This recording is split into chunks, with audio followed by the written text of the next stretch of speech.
Hello, ladies and gentlemen. My name is James Duggan, here with Dan Stapleton. Why, hello. And we are in Rebel Galaxy.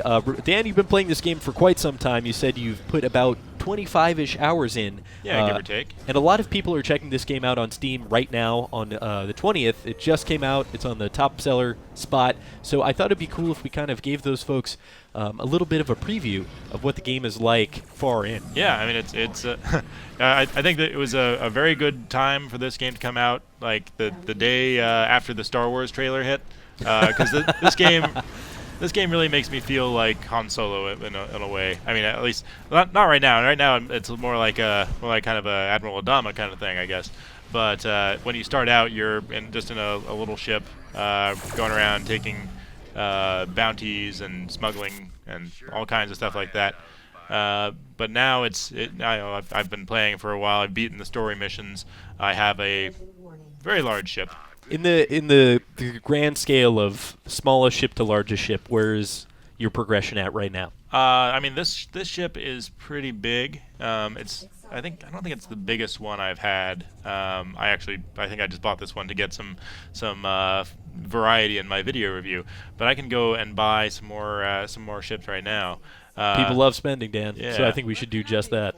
Let's see. I just rescued these traders, so now I can either tell them, drop all your stuff, or I'll blow you up and take your stuff, or I can say I want to do some business. This is actually a pro tip. If you're having trouble finding someone to buy your stuff, like here I've got a load of live organs that are illegal on some stations. So if you get stuck in a area that doesn't have anywhere to get a good price for your goods, or you can't sell your goods, rescue some traders, because they will buy whatever you have.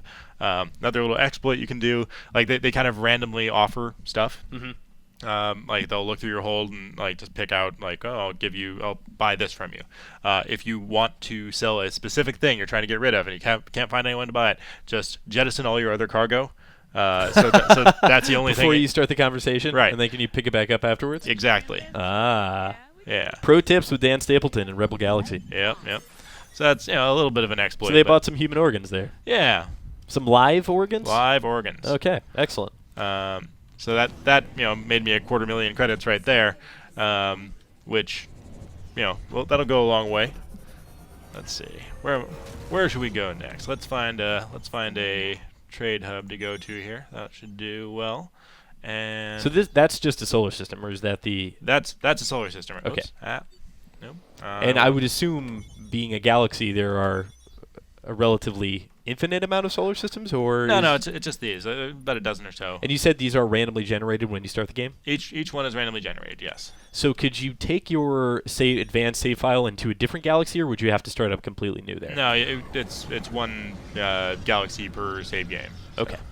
But there wouldn't really be a point. I mean, the solar systems are not really that different from each other. The main purpose of the random generation is so that there are no established trade routes. You have to find your own, and all the trade is dynamic anyway. Like like you can see here. Wait for it. If we go into the commodities market, you can see the price history of each of these commodities. Interesting. So like you obviously want to buy low and sell high. But like these are just things I picked up and you were by blowing stuff up. You were telling me in our first video that we recorded here that there was low proximity, or at least low supply, right, of and even here in this massive cargo ship you have, right, you're only able to buy about what looks like 8 is the most. Well, no, yeah. So like I actually sold them some of those. So like coming to a station, like it's kind of hard to make a big score by just buying and selling from one station to another. The best way to do that is by mining. Like if you go and mine an asteroid field, you'll get enough of one commodity that if you find a really good price on that, you can make some good money. But that's pretty hard to do. So cool. Let's patch up our ship. Or it's not hard, it's just hard to find. Ooh, I saw some ships there you couldn't afford. What do those look like? I'm very curious. I've got 1.9 million in the bank right now, which but in addition to that, I've got the value of this ship, which I forget how much it is. But yeah, so I haven't been able to buy a dreadnought yet. Those are the real biggies. Ooh. But like honestly, at this point, I can make like 1,000,000 credits on a single mission. So So that would be just about 10 missions away. For yeah, you. it'd just be a little bit of a grind to do it. And it's exponential. The larger the ship, the larger. Well, the bigger mission you can take on, and Right. then the more money you get from it. I mean, it's there's no like leveling system, but it's kind of it's there. It's just kind of invisible. If you look at the types of weapons you have, let's see. Let's go into my weapons here. Like you see, like Mark 5, Mark 6, whatever. That's kind of your leveling system, and like it's not the most interesting way to do inventory, do a gear system, but there are enough different types of guns and things, and there are a few that you can only get by looting enemy ships. Sometimes they'll drop stuff. Sometimes you'll come across a cargo container in the middle of an asteroid field or something like that, where you get a special weapon. But there's enough variety that it's not too big a deal. It just like this is a cash sponge. Like it gives you something you have to keep pumping money into to keep up and running. But yeah, you can see I have quite a few things. Let's see. Yeah, I picked up this flak turret, which I don't need, so I can sell that. And like there are certain weapons that require like missiles and mines that require ammunition, so you can't just spam them. But yeah, let's go find a big fight. Yeah, that sounds fantastic. I was actually just going to ask if you could flex your muscles for us here. Yeah, let's see. This one's in the system, pretty close by. It will be oh, my mission log is full. I empty that out. Let's get rid of Man. Let's get rid of that Eons one. into the future, and you still can only have a handful of missions. All right, let's start a big fight. Yeah, and this one affects my faction relationships a little bit. The factions are nice, but they don't really have much of a personality or actual territory in the system. So that system is a little bit underdeveloped. I would really like to see more from that. Like there's no like Red Devils pirates territory. They just control. They just control individual things. Like they're kind of spots. Yeah, they're the kind of solar just all system. over the place, and they never seem to change hands. I don't know for a fact that they can't, but they can definitely lay siege to each other, and that can affect the economies.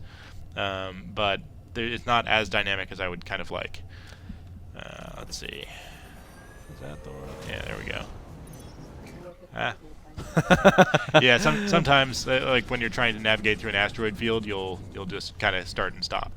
But you That's can also great. Well, I've noticed just blow up an asteroid. Oh, that is so cool. I've noticed you slamming into station defenses by accident just because your ship is so massive. Yeah, and just because I started like right on top of it. But let's just get over here and blow something up.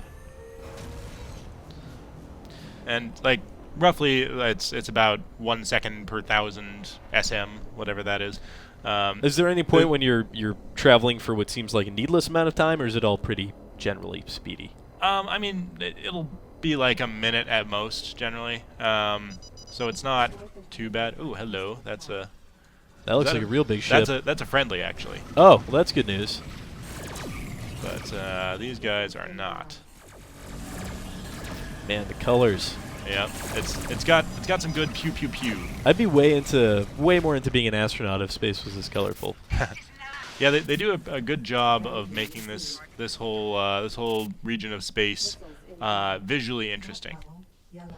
Was that it? I mean, that one was a very brief fight because Maybe there are more coming in. I don't know. maybe let's see, but that was a very brief fight because we had those two giant friendly ships. Maybe that just wasn't factored into the difficulty rating there. Yeah, I mean, because it's dynamic, sometimes you'll have some weird stuff like that. Right. But That ship seems to be giving you a little bit of trouble. Yeah, he took a hit.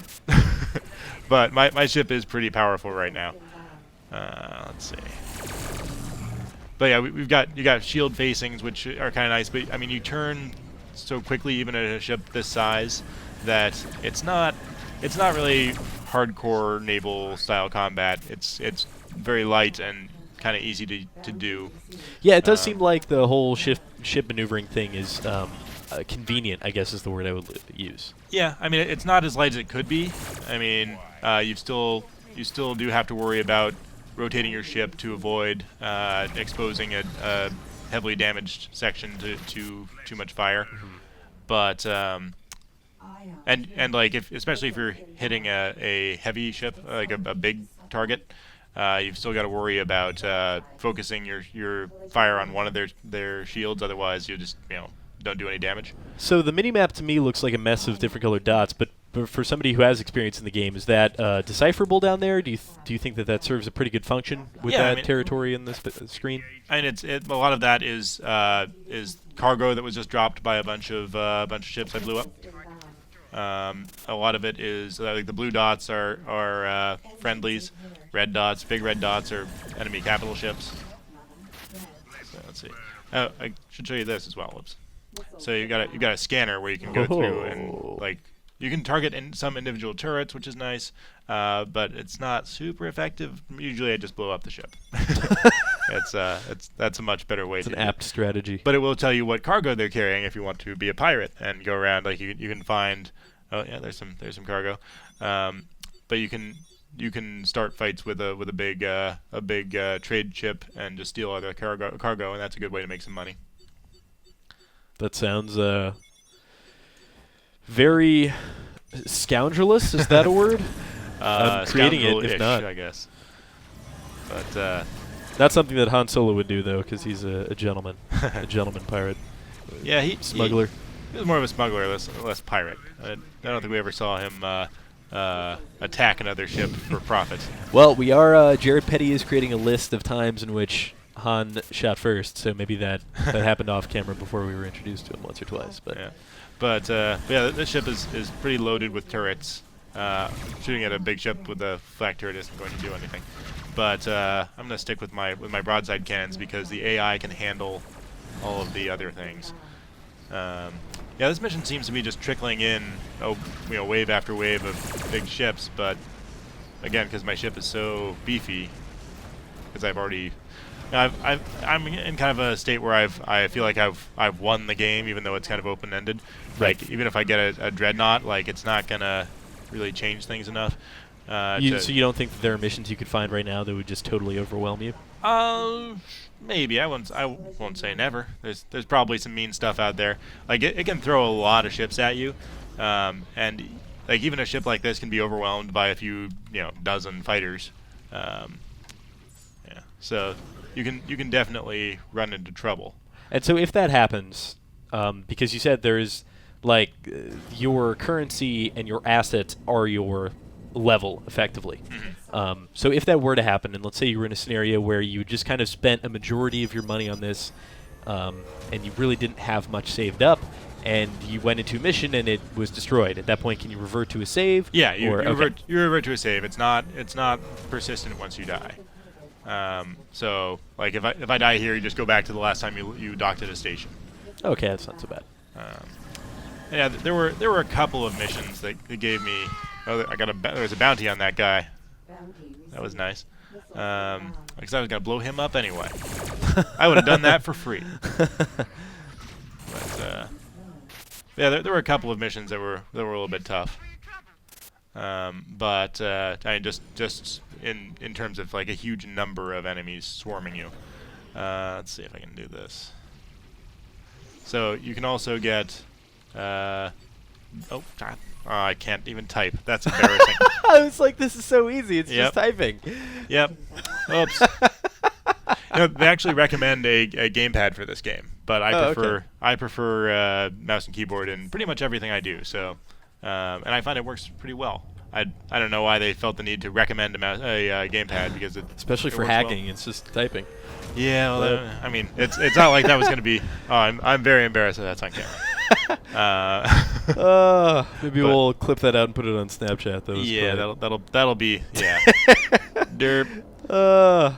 Okay, so at this point in the game, you're 25 hours in. Uh-huh. You feel as though you've beaten it. Do you still feel like playing? I would start again. If I came back to it and maybe go like full pirate, and see how that goes. Because right now like it's not very challenging. Once you've gotten to this stage, you really have to kind of work hard to get into trouble. And like you said before, you're only about 10 or so missions away from unlocking the largest ship. Yeah. So if you were a completionist, you would be pretty close. Yeah, if that was your end goal. It'd be another probably couple hours of just running some missions. Yeah, like what's my hold up to? Let's see. But I guess that's good that you've gone through an entire playthrough and you still feel as though there are options for you to explore to give you new experiences in the game. Yeah, I mean, I could go back and do some mining. I could I could be a pirate. Like I haven't really messed with piracy that much. Just a matter of ambushing your targets and then getting them between a station, between stations, so they're far enough away from the militia that you don't have to deal with them. Although you can do that too. So lots of opportunities here in Rebel Galaxy, and hopefully this gave everybody a look at what you have to expect when you're 20 plus hours into the game, and the kind of ships you can unlock, as well as the kind of experiences you can expect. Dan Stapleton, thank you so much for showing us your awesome giant ship, and for everything Rebel Galaxy and space and science fiction in general. Keep it right here on IGN.